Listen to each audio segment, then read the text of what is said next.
Hello everyone, ये जो video है वो 50 क्वेश्चन की एक सीरीज़ है जो कि LT home science previous year question paper से लिया गया है। और हमारा चैनल का नाम आप लोग को दिखाई दे रहा है, मैथ रैंडम क्लास सॉल्यूशन है, यूपीटीजीटी। और एलटी जो आपके पेपर होने वाले हैं 2025 में, उसी पे आधारित ये आपका प्रीवियस ईयर क्वेश्चन है। जिस ये क्वेश्चन से आपको कैसे प्रश्न आते हैं ये आपको थोड़ा सा आइडिया मिल जाएगा। तो इसमें 50 प्रश्न हैं। चलिए हम लोग ज़्यादा ना बात करते हुए चालू करते हैं। तो हमारा जो पहला प्रश्न है वो है आपका हेपेटाइटिस किसके द्वारा फैलता है। तो इसमें विषाणु है, जीवाणु है, फफूंद है, शैवाल है। तो हेपेटाइटिस जो हमारा वो विषाणु जनित रोग है। कौन सा जनित रोग है? विषाणु जनित रोग है। तो ऑप्शन नंबर हमारा क्या होगा? पहला सही होगा। तो आपको इसमें क्या पढ़ना है? जैसे जीवाणु, फफूंद, शैवाल और विषाणु के द्वारा होने वाले रोगों के बारे में पढ़ना पड़ेगा। ठीक है, तो चलिए हम अगला क्वेश्चन देखते हैं। अगला क्वेश्चन है हमारा, ग्रामीण महिलाओं में साक्षरता की दर में वृद्धि हेतु कौन सी योजना है। तो पहला ऑप्शन है कस्तूरबा गांधी शिक्षा योजना, दूसरा मातृ सुरक्षा योजना, और राजीव गांधी किशोर योजना, कस्तूरबा गांधी बालिका विद्यालय योजना। तो ग्रामीण महिलाओं में साक्षरता की दर में वृद्धि हेतु जो भारत सरकार है वो कस्तूरबा गांधी विद्यालय योजना बनाती है, जिसमें ग्रामीण में उपस्थित जो भी बालिकाएं हैं, महिलाएं हैं, वो पढ़ती हैं। तो ऑप्शन नंबर आपका ये चौथा सही होगा। ये कस्तूरबा गांधी विद्यालय योजना से अंतर्गत है। तीसरा जो हमारा प्रश्न है वो है आपका कि संचार के किस माध्यम में तस्वीरें प्रत्यक्ष रूप से सामने दिखाई जाती हैं। तो संचार के किस माध्यम में दिखाई जाती हैं? तो आपका पहला ऑप्शन है flash card, film strip, television, black board. तो ब्लैक बोर्ड तो होगा नहीं, फ्लैश कार्ड भी नहीं होगा, ये सब फिजिकल है। फिल्म स्ट्रिप जो है इसका वो संचार का क्या है, जो तस्वीरों के माध्यम से दिखाई देता है, प्रत्यक्ष रूप से सामने दिखाई जाती है फिल्म स्ट्रिप। तो ऑप्शन नंबर आपका दूसरा जो इसमें क्या है, बिल्कुल सही है। चलिए चौथा क्वेश्चन हम लोग देखते हैं। यार्न का वजन प्रति इकाई लंबाई अथवा लंबाई प्रति इकाई वजन दर्शाता है। तो यार्न जो है वो आपका पहला, इसका यार्न के जो उसके बारे में मुझे थोड़ा जानकारी नहीं है कि यार्न की संख्या के बारे में। तो यार्न की संख्या जो है प्रति इकाई लंबाई अथवा लंबाई प्रति इकाई वजन को दर्शाता है। चलिए हम अगला क्वेश्चन देखते हैं। अगला क्वेश्चन क्या है कि सुंदरता किस प्रकार का मूल्य है। तो सुंदरता साधन का मूल्य नहीं है, वो आंतरिक मूल्य है। कौन सा मूल्य है? आंतरिक मूल्य। ए और बी दोनों हो ही नहीं सकता। तो हमारा कौन सा ऑप्शन सही रहेगा? बी वाला, आंतरिक मूल्य। ठीक है। छठा क्वेश्चन है, बीसीजी का टीका किस रोग से बचाव करता है। पहला ऑप्शन है आपका चेचक, दूसरा है डिप्थीरिया, तीसरा है आपका तपेदिक, चौथा है आपका टाइफाइड। तो इसका जो ऑप्शन होगा वो ऑप्शन नंबर 3 आपका सही होगा कि जो बीसीजी का टीका लगता है वो तपेदिक के लिए लगता है। तो आपको टीका के बारे में भी थोड़ा बहुत जानकारी रखना है। ठीक है, तो आप एक नोट्स बनाएंगे जो टीके के बारे में जानकारी, अगर आप कमेंट मारेंगे तो मैं टीके के बारे में या जीवाणु जनित रोगों के बारे में मैं आपका वीडियो बना दूंगा। ठीक है, तो नेक्स्ट हमारा क्वेश्चन है, क्वेश्चन नंबर 7वां जो है वह शारदा एक्ट संबंधित है। विधवा विवाह से, सती प्रथा से, बाल विवाह से, उपरोक्त सभी। तो जो शारदा एक्ट है वो बाल विवाह से संबंधित है। वो किससे संबंधित है? बाल विवाह से संबंधित है। तो आपको वो सारे एक्ट पढ़ने हैं जो महिलाओं से और बच्चों से रिलेटेड हो। तो इसमें सही होगा बाल विवाह। फिर 8वां क्वेश्चन है, किस आयु में बालक प्रयत्न व भूल द्वारा सीखता है। तो ये बाल विकास का क्वेश्चन हो जाता है जनरली। तो ये 8वां का जो है वो पहला ऑप्शन सही है। 0 से 2 वर्ष के बीच में जो आयु में बालक होता है वो प्रयत्न व भूल के द्वारा सीखता है। ठीक, क्वेश्चन नंबर 9 पे हम आगे बढ़ते हैं। द्वितीयक रंग क्या है? एक होते हैं आपके प्राथमिक रंग, एक होते हैं आपके प्राथमिक रंग जैसे लाल, हरा, पीला, नीला। ठीक है, तो दूसरे द्वितीयक रंग क्या होंगे? तो द्वितीय रंग जो होगा आपका वो ऑप्शन नंबर पहला। प्राथमिक रंगों के मिश्रण से जो रंग बनाए जाते हैं उन्हें हम क्या कहते हैं? द्वितीय क्या? सेकेंडरी कलर कहते हैं। ठीक है, तो ऑप्शन नंबर दूसरा इसमें क्या होगा? बिल्कुल करेक्ट होगा। अब हम क्वेश्चन नंबर 9 की बात करते हैं, 10 की बात करते हैं। तो 10वां क्वेश्चन है, सिर पर लंबी पट्टी बांधने के लिए पट्टियों की आवश्यकता होती है। तो सिर पर लंबी पट्टी बांधने के लिए कि हमको 2 पट्टियों की आवश्यकता पड़ती है। कितनी पट्टियों की आवश्यकता पड़ती है? तो इसमें ऑप्शन जो होगा आपका 2 वाला एकदम बिल्कुल सही होगा।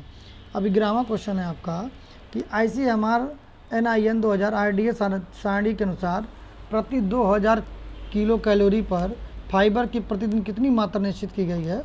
तो ये रैंडम क्वेश्चन है, ये आपको आ भी सकता है, नहीं भी आ सकता, तो इसे आप छोड़ सकते हैं। लेकिन इसका जो ऑप्शन है वो ऑप्शन नंबर क्या है, पहला है 30 ग्राम होना चाहिए। ठीक है। अब क्वेश्चन नंबर 12वां है आपका, परिवार साधन के प्रकार कौन कौन से। तो पहला है मानवीय एवं आपका अमानवीय, दूसरा है परंपरागत एंड गैर परंपरागत, तीसरा लचीले और गैर लचीले, चौथा है पूर्ण एवं अपूर्ण।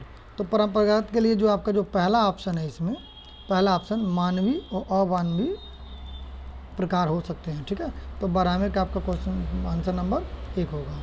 फिर 13वां क्वेश्चन है आपका, जब फ्लोट वार्प यान से बनता है तो कहलाता है। ठीक है। तो ये आपका जो ऑप्शन होगा वो 13वां का होगा साटिन बुनाई। ठीक। 14वां क्वेश्चन है आपका, शिशु मृत्यु दर की गणना कब की जाती है। तो 14वें प्रश्न का जो पहला ऑप्शन है, जन्म लेने से 100 शिशुओं के आधार पर, जन्म लेने के वाले प्रति 1000 शिशुओं के आधार पर। तो हमेशा 1000 शिशुओं के आधार पर ये किया जाता है। ठीक है। तो ऑप्शन नंबर दूसरा बिल्कुल करेक्ट होगा। अब है आपका 15वां क्वेश्चन, ग्रामीण स्वास्थ्य योजना का शुभारंभ किस वर्ष किया गया था। 1970 में, 1980 में, 1977 में, या 2005 में। तो ये बहुत पुराना ये प्रश्न पूछा गया है, तो ये रटना जाना चाहिए। ऑप्शन नंबर चौथा होगा 2005 में ग्रामीण स्वास्थ्य योजना का शुभारंभ किया गया था। चलिए, अब है आपका ये बहुत ही करंट में था, उज्ज्वला स्कीम की शुरुआत कब हुई थी। क्वेश्चन नंबर 16वां, आप लोग बताइए, कमेंट करके बताइएगा कि उज्ज्वला स्कीम की शुरुआत कब हुई थी। क्वेश्चन नंबर 17वां पर हम लोग बढ़ते हैं। 17वां है, पारिस्थितिक विश्लेषण किस अध्ययन विधि के अंतर्गत आता है। तो 17वां का जो हमारा आंसर है वो है आपका दूसरा, अनौपचारिक तथा नियंत्रित निरीक्षण की विधि में आता है परिस्थिति विश्लेषण। अब क्वेश्चन नंबर 17वां की हम बात करते हैं, अल्पना कहाँ से है। पहला है बंगाल से, दूसरा ऑप्शन है उत्तर प्रदेश से, राजस्थान से, बिहार से। तो ये कहाँ से, पहला ऑप्शन सही होगा इसका, कहाँ से है ये, बंगाल से है। ठीक है। तो फिर है, निम्नलिखित में से कौन सा स्त्री प्रजनन अंगों में नहीं आता है। निम्नलिखित में से कौन सा स्त्री प्रजनन अंगों, तो शुक्रवाहिका, अंडाशय, गर्भाशय, डिंबवाहिका। तो आप जो है इसका जो ऑप्शन है वो पहला शुक्रवाहिका। शुक्रवाहिका जो है पुरुषों में ये पाया जाता है, ये तीनों महिलाओं में, अंडाशय, गर्भाशय, डिंबवाहिका, ये सब नलिका कहाँ पाई जाती है, महिलाओं में पाई जाती है। तो इसका ऑप्शन कौन होगा, पहला ऑप्शन सही होगा। निम्नलिखित में से कौन सा विनियोग नहीं है। तो विनियोग कौन सा नहीं है, जीवन बीमा, दूसरा अल्पकालिक विनियोग,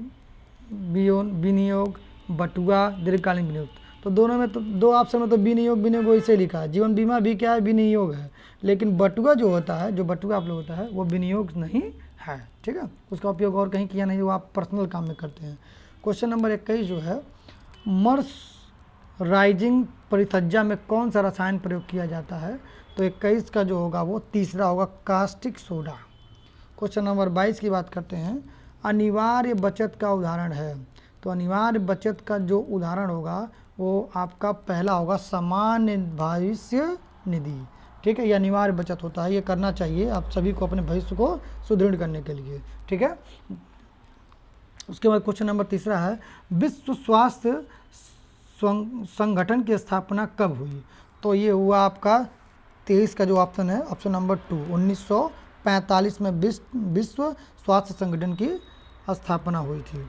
अब क्वेश्चन नंबर 24 पे हम लोग बढ़ते हैं, जो है निकिल एवं डार्सी के अनुसार मानवीय संसाधन है। तो पहला ऑप्शन है इस पर समय, शक्ति, धन, दूसरा है कुशलताएं, ज्ञान, शक्ति, समय, सामुदायिक सुविधाएं, या उपरोक्त में से कोई नहीं। तो इसमें से जो 24वां का जो हमारा ऑप्शन है वो कुशलताएं, ज्ञान और शक्ति। आप देख रहे होंगे इस समय भारत में जो है स्किल डेवलपमेंट में सबसे ज़्यादा काम किया जा रहा है। ठीक। तो 25वां क्वेश्चन जो नेक्स्ट क्वेश्चन है हमारा, बच्चे के शारीरिक, मानसिक, सामाजिक और नैतिक गुणों को विकसित कौन करता है। तो ये जो है आप सभी जानते हैं कि बच्चों को सबसे ज़्यादा क्या करना चाहिए, तो खेलना बहुत ज़रूरी होता है, ठीक है। तो खेल जो है ऐसी चीज़ है जो बच्चे के शारीरिक, मानसिक, सामाजिक और नैतिक गुणों को क्या करता है, विकसित करता है। नेक्स्ट क्वेश्चन हम लोग आते हैं क्वेश्चन नंबर 26 में, व्यक्तिगत संपर्क, पारस्परिक संभाव व मैत्री बढ़ाने की दृष्टि से कौन सी विधि अत्यंत लाभकारी है। तो 26वां का जो होगा वो दूसरा होगा, फार्म व घर पर भेंट, ठीक है। और 27वां क्या है, उल्टा टाँका को कहते हैं, उल्टा टाँका को पर्ल टाँका भी कहते हैं। क्या कहते हैं, पर्ल टाँका कहते हैं। ये थोड़ा सा ये स्ट्रॉन्ग क्वेश्चन हो जाते हैं और ये लगभग आपको नहीं आएगा तो किसी को भी नहीं आएगा। 28वां है, गेहूं का चोकर किसके परत में होता है। बहुत ही बढ़िया क्वेश्चन है, गेहूं का चोकर किसके परत में होता है। पहला अधिचर्म में, भ्रूणपोष में, भ्रूण में या बीज कोश में। तो जो गेहूं का चोकर होता है वो बीज कोश में होता है, जो कि ऑप्शन नंबर चौथा आपका बिल्कुल सही है। चलिए नेक्स्ट क्वेश्चन है आपका क्वेश्चन नंबर 29, कार्य सरलीकरण की औपचारिक तकनीकी है, प्रोसेस चार्ट, साइक्लोग्राफ, ऑपरेशन चार्ट या पाथवे चार्ट। तो कार्य सरलीकरण की औपचारिक जो तकनीक होती है वो साइक्लोग्राफ होता है, ठीक है, साइक्लोग्राफ। ऑप्शन नंबर आपका दूसरा होता है, ठीक। अब क्वेश्चन नंबर तीसरा है, निम्न वर्षों में से कौन सा मादक वृक्ष है। मादक वृक्ष के बारे में बात करना है। मादक जैसे पहला है अफीम, दूसरा शराब, तीसरा गांजा और चौथा क्या, भांग। तो इसमें जो पहला ऑप्शन है आपका ऑप्शन नंबर 1, अफीम जो होता है वो क्या होता है, वो होता है आपका निम्न विषयों में से कौन सा मादक विष है, तो वह आपका है अफीम। अब फिर झाड़ू लगाना किस प्रकार का कार्य है। तो ये आप समझ ही रहे हैं कि झाड़ू लगाना है तो बहुत सामान्य कार्य हो गया या हल्का कार्य हो गया। तो जो झाड़ू लगाना होता है वो आपका क्या होता है, एक हल्का कार्य होता है या सामान्य कार्य होता है, ठीक है। तो इसमें ए और सी भी दिया है, तो ए और सी कठिन कार्य तो होता नहीं है, वैसे हो जाएगा, कठिन कार्य भी नहीं है, तो सामान्य कार्य या हल्का कार्य कह सकते हैं इसको, ठीक। फिर आपका है, निम्नलिखित में से कौन सा कारक संज्ञानात्मक विकास को प्रभावित करता है। तो बाल विकास से ये 32 नंबर क्वेश्चन जो है, अनुमानसिकता, ज्ञानेंद्रियाँ, मस्तिष्क विकार, ये तीनों होते हैं। तो उपरोक्त में से क्या हो जाएगा, चारों ही क्या करते हैं, संज्ञानात्मक विकास को प्रभावित करते हैं। क्वेश्चन नंबर 33 पे आते हैं, दिए गए विकल्पों में प्रसार शिक्षा की सर्वोत्तम विधि कौन सी है। प्रसार शिक्षा की जो सर्वोत्तम विधि होती है वो होती है प्रदर्शनी लगा करके करना। तो ऑप्शन नंबर दूसरा क्या है, इसमें बिल्कुल सत्य है, ठीक। अब क्वेश्चन नंबर 34 है आपका, प्रथम सप्ताह में होने वाले शिशु मृत्यु का कारण क्या होता है। प्रथम सप्ताह में, तो प्रथम सप्ताह में होने वाले शिशु का जो कारण होता है, श्वासावरोध, सांस का रुक जाना, जन्मजात असमानताएं, ठीक है, संक्रमण। तो ये तीनों हैं आपके। तो उपरोक्त में क्या हो जाएगा, सभी कारण हैं जो शिशु मृत्यु दर को जन्म के समय ही दर्शा देते हैं, ठीक है। अब क्वेश्चन नंबर 35 की बात करेंगे, बाल विकास के पहलू में क्या शामिल होता है। तो क्या शामिल होता है आपका, शारीरिक विकास नहीं, गत्यात्मक विकास नहीं, भाषा विकास नहीं, उपरोक्त सभी बिल्कुल सही। सब बाल विकास में शारीरिक विकास भी होता है, गत्यात्मक विकास भी होता है और भाषा का भी विकास होता है। तो आप उपरोक्त में आपका ऑप्शन नंबर क्या होगा, सभी होगा, ठीक। अब टार्सल प्रयास है, टार्सल प्रयास तो झुकाव, बैठना, ऑप्शन नंबर पहला ही सही है, मैं बाकी ऑप्शन पढ़ दे रहा हूँ, उठना, खींचना, टांग पर की गति रोकना इत्यादि। फिर 37 नंबर क्वेश्चन है आपका, बच्चों का विकास किस प्रकार का परिणाम है। तो जो बच्चों का विकास होता है सिर्फ सीखने का नहीं, सिर्फ परिपक्वता का बिल्कुल नहीं, सिर्फ व्यक्तिगत। तो जब भी आप सिर्फ लगे विकास के माध्यम है तो सिर्फ कोई भी कारण नहीं होता। तो ये क्या होगा, सीखना और परिपक्वता, ये 4 ऑप्शन जो है वो बिल्कुल सही होगा। बच्चों का विकास का सीखना और परिपक्वता होता है। अब क्वेश्चन नंबर 38 है, ऊर्जा को मापने की विधि, ऊर्जा को मापने की विधि क्या कहलाती है। प्रकाश मापक तो होगा नहीं, ज्यामिति भी नहीं होगा, तापमान भी नहीं होता, क्योंकि टेम्परेचर को नापता है, तो कैलोरीमेट्री होगी। क्या होगी 38 का क्वेश्चन का नंबर 4 होगा, कैलोरीमेट्री। फिर क्या, जठर रस में पाया जाने वाला एंजाइम क्या होता है। आप जठर रस के बारे में नहीं जानते, जब आप नहाते हैं तो आपको देखते होंगे भूख बहुत लगता है, तो नहाने के बाद जठर रस क्या होता है, ये भूख को बढ़ाता है, ठीक है। तो क्वेश्चन नंबर 39 का आपका होगा ऑप्शन नंबर दूसरा जो होता है पेप्सिन, ठीक, पेप्सिन नामक एंजाइम। तो एंजाइम के बारे में भी आपको थोड़ा बहुत जानकारी होना चाहिए। डिब्बा बैंड जेल जेली में कौन सा चिन्ह लगा होता है। एक मार्क का तो लगा नहीं होगा, ISI लोहे वाला चिन्ह है, या PO फूड प्रोडक्ट, ठीक है ना। तो या PO का इसमें लगा, तो ऑप्शन नंबर 30 का बिल्कुल सही होगा। क्वेश्चन नंबर 41 क्या है, प्रसार शिक्षा का प्रथम चरण क्या है? तो ध्यान आकर्षण, संतुष्टि, रुचि, इच्छा। तो पहले आप ध्यान आकर्षण करेंगे तब जा कर के आपका प्रसार शिक्षा, तब उसमें कोई रुचि लेगा, तब इच्छा होगा, तब तो आप तो नंबर वाला पहला होगा इसका। निम्नलिखित में से किस परिमार्जन का प्रयोग किस में होता है? तो ठीक है ना, तो परिमार्जन का जो प्रयोग होता है वो होता है आपका ऊन में। किस में होता है? ऊन में। रेशम में नहीं होता है, ऊन में होता है। 1 ग्राम वसा के दहन में, ये थोड़ा टफ क्वेश्चन है, तो कितने ग्राम ऊर्जा प्राप्त होती है, कितना कैलोरी ऊर्जा प्राप्त होती है? क्वेश्चन नंबर जो 43 है आपका, वो 43 का ऑप्शन है 9 कैलोरी 1 ग्राम में। और क्वेश्चन नंबर 44 की बात करेंगे, प्रसव में पहले नितंब आना, इसके बाद टांगे आना, बाहें और अंत में सिर आना, ये कहाँ की स्थिति होती है? क्वेश्चन नंबर 44 का जो हमारा ऑप्शन है वो पहला ब्रीच जन्म, उपकरण जन्म, प्राकृतिक जन्म, सहज जन्म। तो जो ब्रीच में जन्म होता है उसी में क्या होता है? नितंब आना, बाह टांगे और बाहें अंतर में सिर आना, ये कहा जाता है। ठीक है, तो 44 का क्वेश्चन नंबर 1 होगा। 45 क्वेश्चन है कि किस वर्ष में कृषि प्रचार की संयुक्त राज्य अमेरिका की मान्यता प्राप्त हुई? तो ये तो टफ क्वेश्चन माना जाएगा ये। तो आपका क्वेश्चन नंबर ये 1914 में था, जो संयुक्त राज्य अमेरिका द्वारा मान्यता प्राप्त की गई थी। ठीक, क्वेश्चन नंबर 46 है, विश्व स्वास्थ्य संगठन किस पे काम करते हैं? निरोग व्यक्ति के लिए, समुदाय के लिए, माता और शिशु के लिए, उपरोक्त सभी। तो निरोग व्यक्ति के लिए तो ये काम नहीं करता है, तो चौथा वाला ऑप्शन वैसे ही गड़बड़ा जाएगा। समुदाय के लिए, किसी व्यक्तिगत समुदाय के लिए काम नहीं करता है, ये काम करता है आपका माता और शिशुओं के लिए काम करता है। ऑप्शन नंबर तीसरा आपका राइट ऑप्शन है। ठीक, क्वेश्चन नंबर 47, क्वेश्चन नंबर 47 है, निम्न लिखित एवं मुद्रित सामग्री किस प्रकार का साधन है? तो लिखित और मुद्रित सामग्री जो है वो दृश्य प्रकाश सहायक सामग्री है। शब्द मतलब होता है सुनना, दृश्य मतलब होता है देखना। ठीक, तो बिना आप लिखे और मुद्रित को बिना देखे आप उसको समझ नहीं पाएंगे। ठीक, अब तो ये ऑप्शन नंबर कैंसिल हो जाएगा, दूसरा ऑप्शन हो जाएगा।